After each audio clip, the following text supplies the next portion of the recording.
Trái tim của tử thần CHAP4AAAAAAA. Liêu Tịch bất chợt mở mắt, cô thét lớn kinh hoàng, hai tay đánh loạn hết cả lên vào người đàn ông đối diện.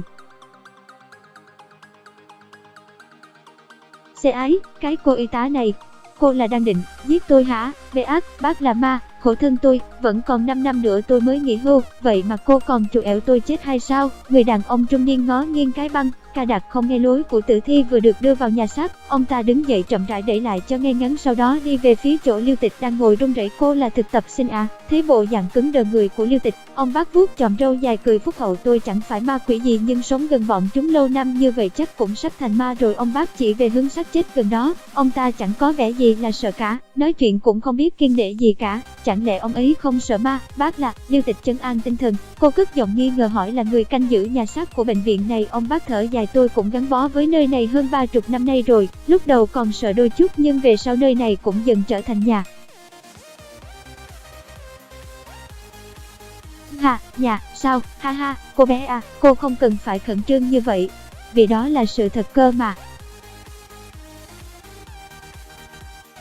Bọn người ở đây cũng có một số người hung dữ hay đi phá phách trục ghẹo, họ hù dọa những thực tập sinh mới tới.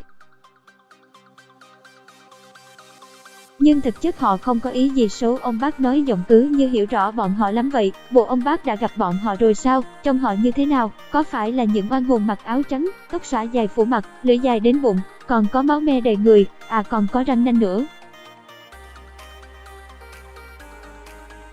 Có giống trong những bộ phim ma mình từng xem không nhỉ? Liêu Tịch đặt tay lên trán suy nghĩ, cô lặng thinh một hồi lâu thì bị ông bác đánh một cái thật mạnh vào vai, lại suy nghĩ vớ vẩn rồi. Hay da bác đọc được suy nghĩ của con à? Tôi không có năng lực đó, nhưng nhìn bộ dạng tưởng tượng của cô chắc là đang nghĩ lung tung. Hình dung ra bộ dạng của ma quỷ, rồi lại tự mình vẽ ra nét mặt đáng sợ của họ.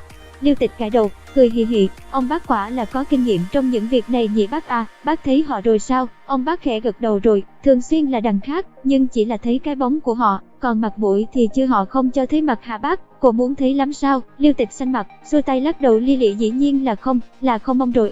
Tốt nhất là cô đừng động chạm gì đến họ, họ có thế giới riêng của họ. Khác với chúng ta, chỉ cần nước sông không phạm nước giếng là được. Ánh mắt ông bác dừng lại trên đôi mắt của Liêu Tịch, rồi có chút bất ngờ, này cô bé, đôi mắt của cô là... Liêu Tịch thấy ông bác đang ngày càng sát với gương mặt mình, cô liền né sang một bên, che đi cặp mắt. Bác định làm gì vậy chứ? Không xong rồi, không lẽ ông ấy nhìn ra được sự quái dị trong mắt của mình? Mình đã che giấu kỹ như vậy cơ mà, đã đeo lên điều hòa màu, đôi mắt này của cô không đều màu, kỳ lạ thật. Liêu Tịch bị bắt quả tang, cô xấu hổ, đây là điểm xấu nhất và bất thường nhất của cô.